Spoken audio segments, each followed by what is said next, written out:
Hello everyone and welcome back to Football Manager 2020 and another part of this Ajax series where we are getting into our third season now, and as you can see on the screen there have been a few more transfers. So when we left off last time we have picked up Alain Saint-Maximin for £40 million. 24-year-old Frenchman. I think he's the kind of player we could turn a profit on potentially. He's had a decent record at a club like Newcastle where he's never going to get easy 7+ ratings. He's got to fight for them. But you can see that the goals and assists really coming in for him. So I think that's a worthwhile investment just to flesh out the wings. And then the marquee signing was Bruno Fernandes, brought in for £70 million. A real signing of intent for us in that central midfield role where he can play either the box-to-box or advanced playmaker. He's had a fantastic time at Manchester United since joining them. 7.2 ratings both seasons, plenty of goals, plenty of assists, and he's going to be a fantastic addition to the centre of midfield alongside the rest of the team. Nobody else leaving, and since the last episode we've actually won every game without conceding a goal. Jude Bellingham made his England debut and then scored a hat-trick in his second match for England, showing the potential that he has to really become a world-class player. I tried to tie him down to a new contract, but he wasn't interested. I'm going to keep trying this season because he's only on a 2-year. But Kluivert put the ball in, and there was Jude Bellingham on the volley for the lead, just 2 minutes in against Feyenoord. Bailey then put the corner in, and Pau Torres with the header made it 2-0. Into near the end of the second half, Saint-Maximin on the attack down the right, swung it in, and there was Macias with the header for 3-0. And then in added time, Saint-Maximin to Macias, off to Kluivert, and Barrow from distance into that bottom corner for the fourth. And then we took on Heracles and got a nice 3-0 win. The team really gelling, lots of individual goal scorers popping up. We're not reliant on one man at the moment. Everybody is contributing to the team, and you can see Gaia here put the ball in from a free kick, cleared everybody, and Sayuncu with the goal there. Gaia then put the ball in, Esposito had it taken away, but Kluivert ran in, and then Jesus with an easy tap in for 2. And then just after half time, Jesus over the top, Esposito in behind, finished past the keeper for 3-0, and this team looking very dangerous at the moment. We then had a reasonably tough match against FC Utrecht. It's always a tough match, they are a rival team, but we did manage to squeeze out a late victory. The young team showing their grit and determination. Esposito with the lead from a penalty spot, and then Barrow put the ball across, Bailey ran inside, blocked off twice before he finished at the third time of asking for a 2-0 lead. But then FC Utrecht, as they often do, managed to come back against us, shouting through to Barbeck, and there was Druif to make it 2-1. Only half an hour gone, but 5 minutes from time they did get the equaliser, and I thought this was going to be one of those games. Druif laid it off, and Boumrista with the goal. But then 89th minute, ball cleared out, Esposito, corner of the box, lays it off to Barrow, and another long-range finish from him made it 3-2. He's having a very good season as well. And then against Heerenveen, a nice 2-0 victory. Gravenberch and Esposito with goals very early in the game. You can see we absolutely dominated it. Mazraoui with the long throw, Jesus down, and Gravenberch there with a touch and finish. Very nicely done. And then Esposito from the spot did make it 2-0. So today we are going to take on PSV at home in the Eredivisie, and then in the Champions League we'll be away against Fenerbahce, a much easier group this time. We managed to avoid the group of death. Fenerbahce, Porto and Krasnodar. Krasnodar obviously a team to be careful of, but we should be beating all three of these teams twice over and getting the 18 points to get into the knockout stages. We've got the team to really do well in the knockout stages as well now. And against PSV we are going to be starting with Esposito and Jesus up top, with Kluivert and Zaracho out on the wings. Then it's Barrow and Gravenberch in the centre. They are two fantastic players, keeping Bruno Fernandes out of the team for now. And then it's Firpo, Torres, Sayuncu, Alvarez and Onana in goal. Onana still unhappy. He wants to be sold, but I'm not letting him go for 30 million. And we were unable to bring in another keeper to replace him at this point. Now the PSV team really not changed much in recent times. They've still got Marlon and Bruma up there who they rely on a lot, but it is still a reasonably strong team. So we do need to be at our best to get the win. But I'm not really expecting much difficulty. Gravenberch with the corner. Pau Torres off the crossbar. Nearly an early goal there, but not quite working for us. Here's Junior Firpo, puts the ball in from the throw into Esposito, and Firpo gets an assist. Esposito, his 5th goal of the season already for us, makes it 1-0. A very good finish. Those long throws starting to come back into the game. They weren't around much last season, but that was a nice touch and finish by Esposito, and he could easily go on to get 30-40 goals this season as we look to replace Tadic and Edouard up top, who did carry the team so much those first 2 seasons. And losing Tadic really did mess us up a little bit last season, but Zaracho's got a knock here, which isn't ideal. Fortunately, we do have a lot of good players, including Saint Maximin, who can come out on that right wing and do a good job. That's one of the reasons we brought him in, is if we do get injuries down that right flank, to the likes of Bailey and Zaracho, Saint Maximin is a very good option to have. Barrow here with a free kick, puts it in. Sayuncu arriving, but he's put it over the top, couldn't quite get the finish. As the half-hour mark ticks by. Not seen a lot from Gabriel Jesus yet, but Saint Maximin puts the ball in, and Pau Torres is denied by the keeper on the line. Cleared out. Gravenberch is there. Jesus could go in. Barrow with it, puts it across, and Unastall tips it wide for the corner. We are on for our 6th straight victory since the start of the season. Saint Maximin's corner cleared out. Esposito chases after it before losing out to Marlon and then committing a nice little foul. But at the moment we're totally dominating the Dutch league again. You can see PSV not had a shot, they've just had one right before half time, but we're not massively under threat here, even though we only have a 1-goal lead. It doesn't help that Onana's not particularly happy, but given the lack of activity he's getting in and around the box, that's not too much of a worry. Onana playing it out. Now Sayuncu forward to Gravenberch. Barrow switches it towards Saint Maximin, but it is intercepted, and now they can attack PSV. Works its way out wide to Mauro Junior. Back to Teze. And they're just being forced back by our high press here. Hendricks. Over to Hopman. Ball comes out to Mauro Junior. Tackled, and that could well be a penalty. I think that was inside the area, so if they've decided that's a foul, there is going to be a penalty, I'm pretty sure of that, and that could tie us back to 1-1, which would be very disappointing. So I'm going to just get the shout in advance and demand a bit more whether we concede the penalty or not. It's important, and it's free kick, not a penalty. I don't understand how that wasn't a penalty. That looked clearly inside the box to me, but we have managed to escape without having to concede a penalty. Now obviously they could still do some damage from this free kick. Brumarie and Hendricks and Marlon can't finish it. He might have been offside had he got the touch, but they weren't able to get the goal. Now it's Kluivert, misses out on it. Mauro Junior, we just seem to be under the cosh a little bit right now. Hendricks forward, but Firpo gets it. Now Gravenberch back to Junior. Pau Torres forward. Kluivert heads it down to Jesus on the run. He's got 3 around him, so he holds it up and then loses it to Teze. Not a lot of support up there for Jesus. Teze loses out to Barrow, but he's managed to keep it. We're just not quite as dominant as we have been in this game, and that's down to the little things as well. As Marlon comes inside, Onana with the save, and Marlon can't get the angle. It's going to go out for a throw-in. Bruma just kicks it out there.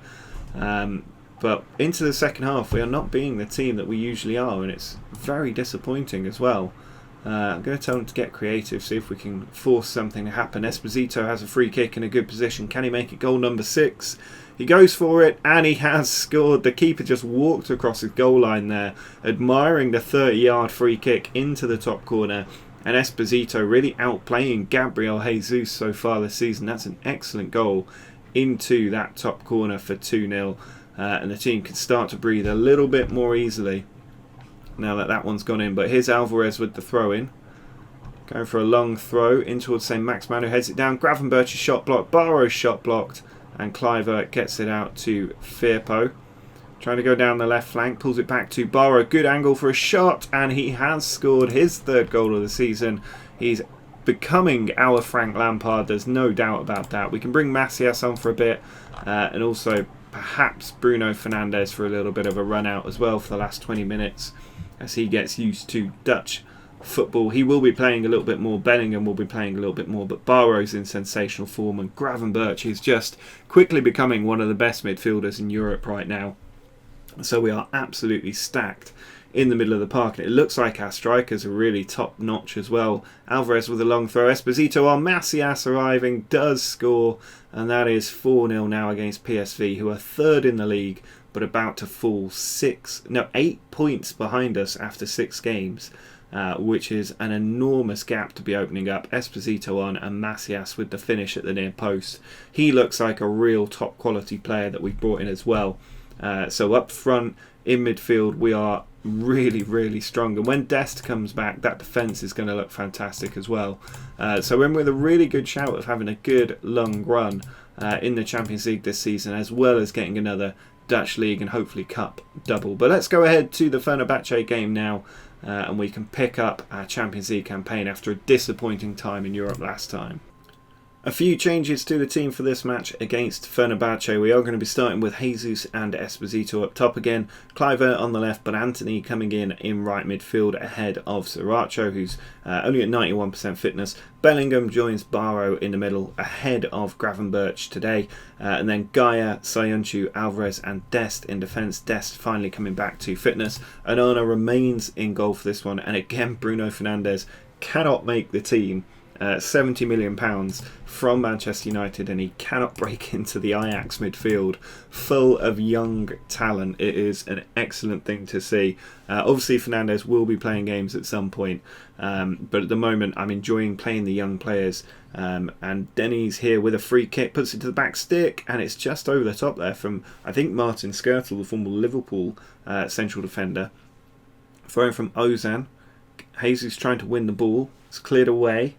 Now Serdar, tackled by Bellingham, and we've got an excellent counter. It's 4-on-1 at one point there. Bellingham still going himself. He's got players around him and might do it himself, but it is saved by Burke in goal. Away from home here at Fenerbahce, always a tough place to go. They've got the likes of Yarmolenko and Luis Gustavo in the team alongside Skrtel. So it isn't going to be an easy win necessarily. Yarmolenko on the attack here trying to show that. Now Denise. Ball sent across, cleared away. Anthony trying to get after it, but Kazawa with the ball. Back to Luis Gustavo off the post, and there you go. Fenerbahce showing that they do have that dangerous element, but now Jesus on the counter-attack, charging into the box, but Kazawa, former PSG left-back, comes across with the tackle.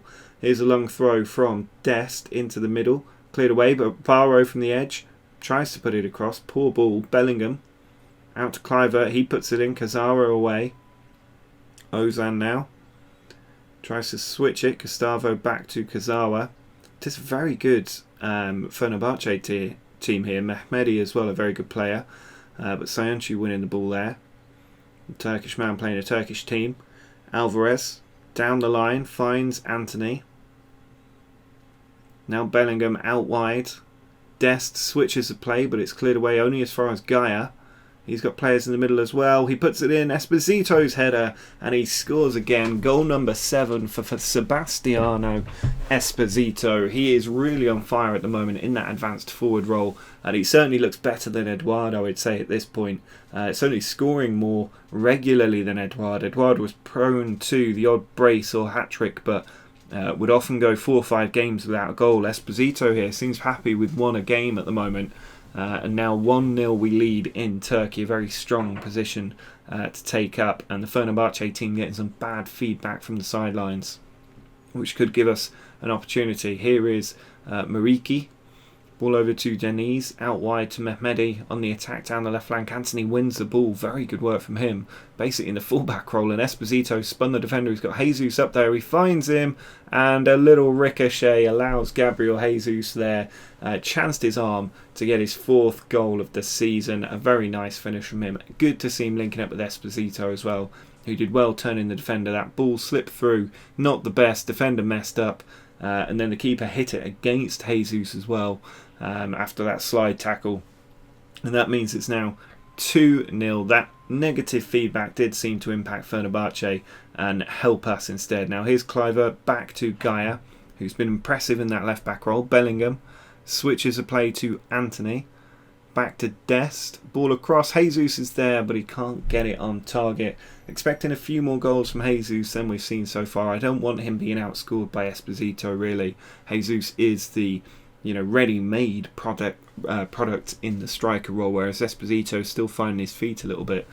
but at the moment Esposito looks like the dominant striker. But we're in a very nice position here to get our first win in the Champions League group stage this season. 2-0 away from home in Turkey is a very nice result. Krasnodar holding Porto to a draw at the moment. I'm not sure which one of them's the bigger team after what Krasnodar did in the group of death last year. Here's Bellingham, ball switched to the right, cut out by Kazawa. Gustavo, forward to Mehmedi.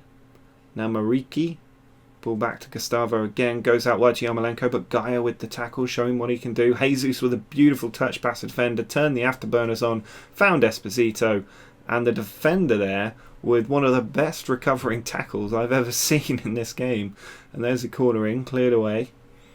Ball comes out. There is Bellingham beating his man, and it's saved again by the keeper. An interesting little advert here, the Ted Lasso new Apple TV thing. Advertising clearly working if it's getting my attention there, but it's just interesting to see Apple TV advertising in Football Manager as the ball sent back to the goalkeeper.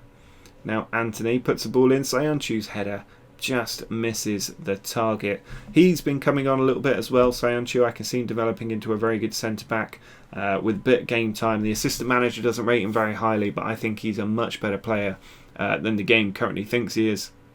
And here's Mariki trying to send the ball forward, but Gaia and Bellingham cleaning up in defence. Now Sayonchu. I was a little bit worried about the commentator's curse there. Gaia over the top, cleared away.